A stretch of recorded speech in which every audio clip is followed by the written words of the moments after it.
Hola jóvenes, hoy vamos a ver el tema de sustitución aromática en arilaminas y piridina. ¿Por qué es importante las reacciones con aminas aromáticas? Si ustedes miran, de portada tengo un JOCS, que es un Journal Organic Chemistry, que es un artículo de la American Chemical Society, que tenemos la dimerización oxidativa de las aminas heteroaromáticas. Si nosotros miramos, generan grupos azo que son importantes para la industria textil, ¿verdad? Entonces vamos a ver qué pasa con estas reacciones con aminas aromáticas. Como amina aromática, primeramente tenemos a la arilamina, que es más conocida como anilina o aminobenceno. Si miramos el mapa de potencial electrostático, la cantidad de electrones o mayor cantidad de energía negativa la tiene en esta parte afuera del anillo de benceno, ¿verdad? O el anillo aromático.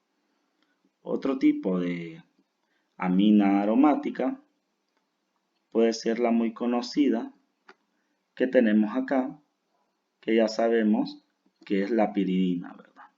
A diferencia de la arilamina, la anilina, la piridina tiene el nitrógeno en el anillo aromático. Por lo tanto, su mapa de potencial electrostático está condensado, esa carga negativa o esa densidad de carga electrostática negativa la tiene adentro del anillo aromático. ¿Qué pasa con estas dos aminas aromáticas? Vamos a empezar a estudiar las reacciones de ellas y vamos a comenzar con las reacciones de sustitución electrofílica aromática y o sustitución nucleofílica aromática, que son reacciones exclusivamente de compuestos aromáticos. Y con ello comenzamos con las arilaminas, que es la anilina. Como vemos, la anilina, por ser el grupo amino que tiene en el benceno, ella es una ortoparadirectora. Es decir, estas posiciones están activadas para dirigir a los compuestos en ellas.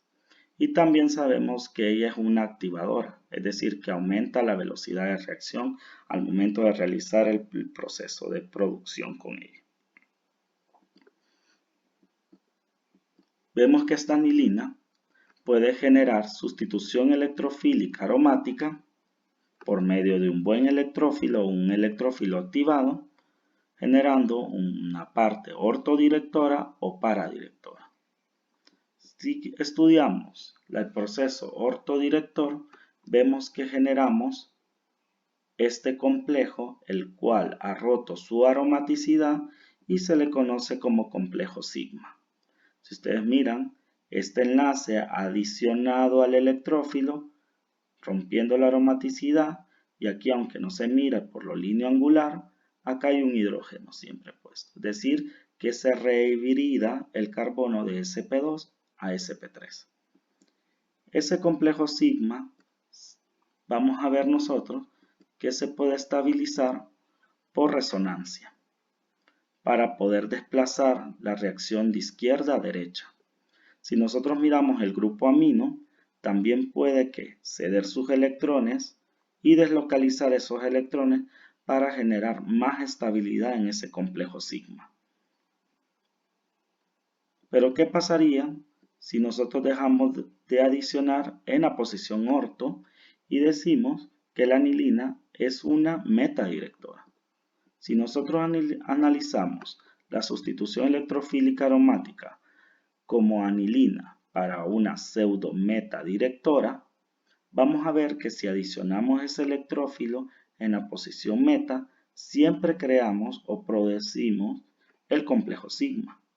Pero al estabilizarse por resonancia, vamos a ver que ha disminuido una estructura resonante y los electrones del amino nunca forman parte de la deslocalización de electrones para la estabilidad. Por lo tanto, vamos a tener una estabilidad menor cuando adicionamos al electrófilo la posición meta, lo cual no va a ser posible ya que la anilina por eso es orto y paradirectora. Si miramos también acá, el carbono adyacente al electrófilo tiene la carga positiva y siendo un electrófilo sediento de electrones, hay una descompensación de carga acá, porque cargas iguales se repelen y este intermediario es muy inestable. Por lo tanto, una anilina nunca va a ser una metadirectora. Después, si analizamos para la posición para, vamos a ver que también generamos el complejo sigma y él se estabiliza por resonancia de la siguiente manera. Al igual que cuando era ortodirectora, los electrones del grupo amino forman parte de la deslocalización del complejo sigma. Por lo tanto, la anilina va a ser un compuesto ortoparadirector. Y con ello, vamos a ver que ella tiene que recuperar su aromaticidad.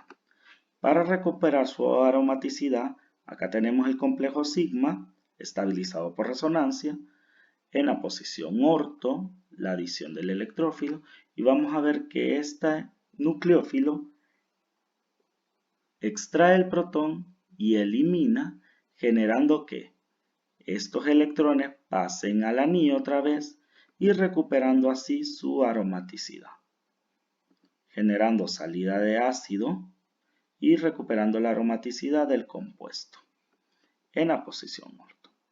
Igual en la posición para, el nucleófilo ataca, cede los electrones del hidrógeno, recuperando así la aromaticidad y eliminando ácido.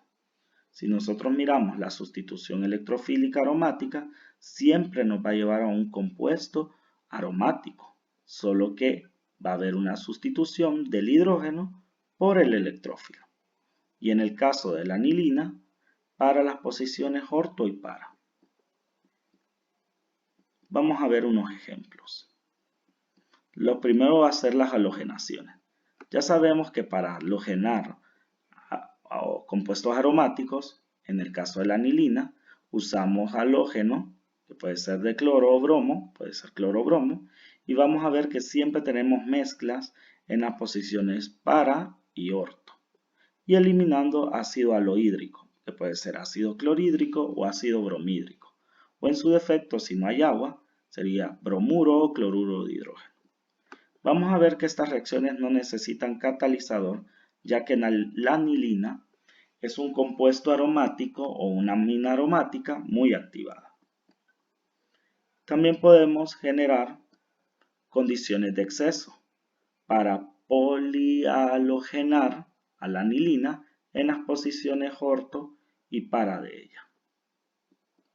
Otro tipo de ejemplo de reacciones puede ser la nitración o la sulfonación.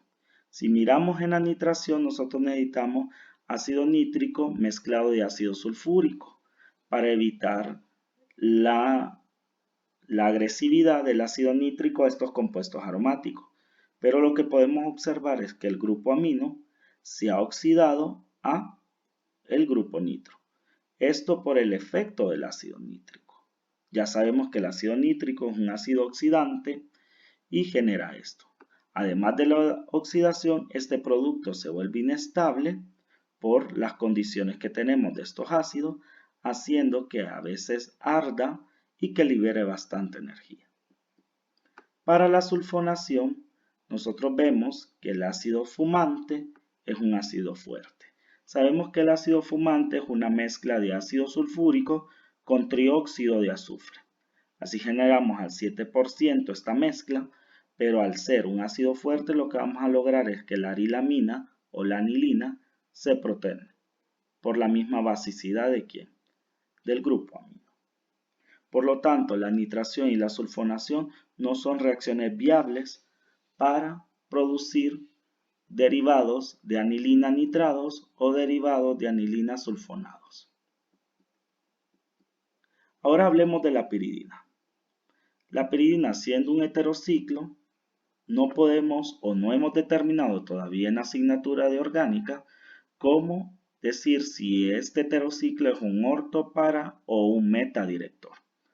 Por lo tanto, sus posiciones, que tenemos estas 5, que serían 2 posiciones orto, 2 posiciones meta y una para, no encontramos si estas posiciones están activadas o no para la sustitución electrofílica aromática. Entonces tenemos esta incógnita. Como sabemos, en la química de heterociclos, nosotros lo que hacemos no es que llamamos posiciones merta, orto y para, sino que al heterociclo, empezando por el heteroátomo, con mayor prioridad, se empieza a numerar de 1 hasta terminar el ciclo. Entonces vamos a ver 3 posiciones para esto. Y vamos siempre a trabajar con la sustitución electrofílica aromática. Tenemos el electrófilo y podemos tenerlo para la posición 2, para la posición 4 y la posición 3. Vamos a hablar primeramente de las posiciones 2 y 4.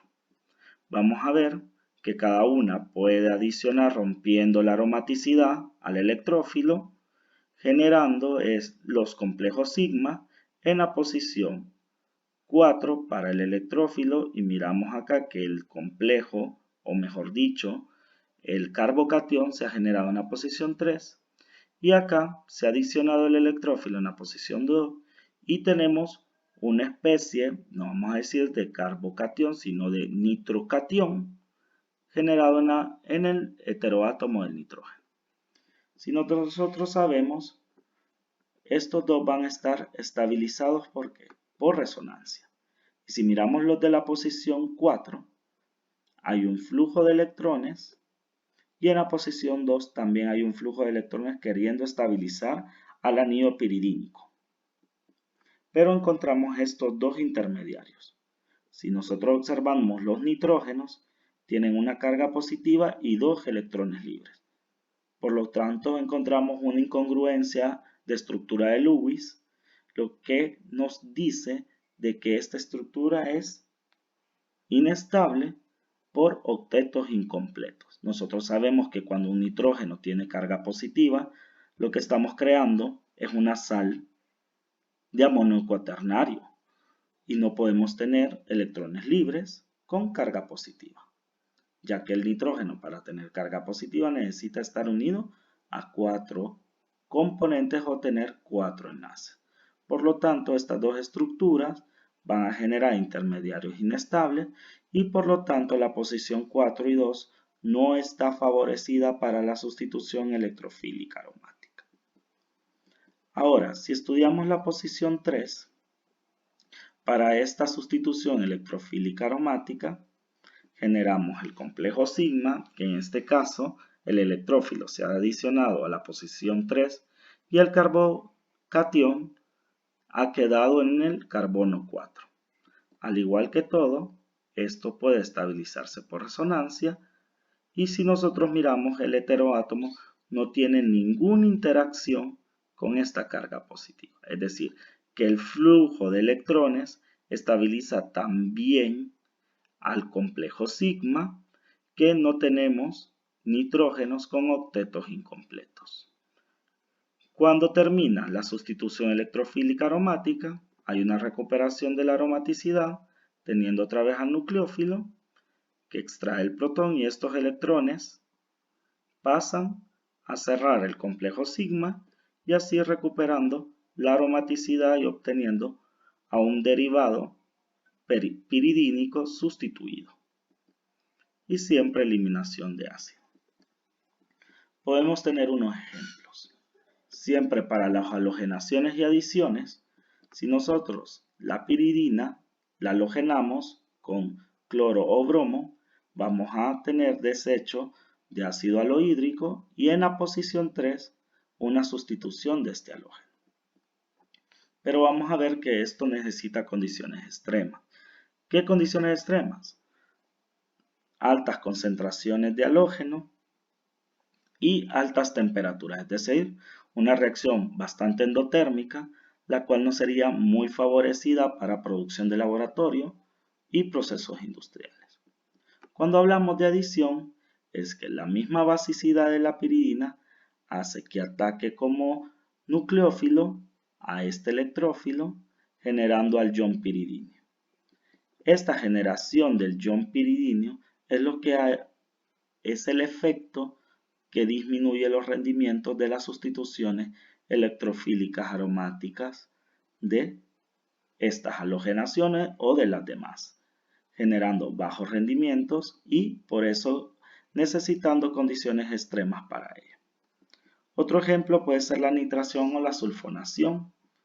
Como vamos a ver, la mezcla de ácido sulfúrico y nítrico sí nitra la piridina, pero lo que obtenemos es una piridina protonada, al igual que el ácido fumante, obtenemos un ácido sulfónico protonado en el heteroátomo de la piridina. Nosotros vamos a obtener con estas reacciones rendimientos bajos o regulares en condiciones extremas a efectos de la producción del ion piridinio, que ya lo habíamos estudiado cuando estudiamos el PCC, que es un oxidante envenenado para los alcoholes. ¿Se acuerdan? El clorocromato de piridinio.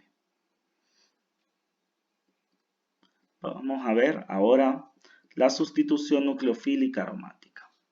En este caso para la piridina. Sabemos que para la sustitución nucleofílica aromática necesitamos siempre un halógeno, porque el nucleófilo ataca y sustituye ese halógeno en esa posición. Sabemos que los halógenos, que son atractores de electrones, son buenos grupos salientes y los grupos nitros activan también el anillo. Eso lo podemos encontrar en el capítulo de reacciones de compuestos aromáticos. Como el mecanismo de la sustitución nucleofílica aromática, vamos a estudiarlo primero para las posiciones 2 o 4. Vamos a ver que el nucleófilo ataca al carbono al que está unido al halógeno, cediendo los electrones a un carbono o en este caso al nitrógeno, el cual siempre va a estabilizar a este anión. Ya no tenemos un complejo sigma, sino que un anión, y deslocaliza los electrones. En la última deslocalización vamos a ver que estos electrones hacen que recupere la aromaticidad, eliminando así al halógeno del anillo y obteniendo al piridinio, mejor dicho, a la piridina sustituido en la posición 2 o 4. Si nosotros vemos, tenemos un intermediario importante. Este nitrógeno tiene dos pares de electrones libres, los cuales le cede una carga negativa y sabemos que el nitrógeno, al ser más electronegativo que el carbono, genera un intermediario bastante estable, favorecido, por lo tanto, las posiciones 2 o 4 que van a tener este intermediario en la resonancia van a estar favorecidas para la sustitución nucleofílica aromática, en presencia de una piridina sustituida de un halógeno. Ahora si estudiamos la posición 3, vemos el halógeno en la posición 3, va a tener la misma condición del ataque al carbono del halógeno y una deslocalización de los electrones. Pero ¿qué va a pasar acá? No tenemos el intermediario favorecido. Si ustedes miran, la carga negativa nunca está en el heteroátomo de nitrógeno. Por lo tanto, a pesar de que tenemos acá en la transparencia que se recupera la aromaticidad, la reacción no está favorecida para la posición 3, en contrario de la sustitución electrofílica aromática. ¿Por qué no presento la sustitución nucleofílica aromática para la anilina? Ya que el grupo nitro es el que sí activa el anillo aromático para esta reacción, vemos que la anilina no es un grupo que atrae electrones, sino que dona densidad electrónica. Y por lo tanto, la anilina no va a estar favorecida para la sustitución nucleofílica aromática. Bueno, con esto terminamos el tema de sustitución aromática de arilaminas y piridina, por lo que les recomiendo ir haciendo los ejercicios del libro y hacer lectura de esta sección. Gracias.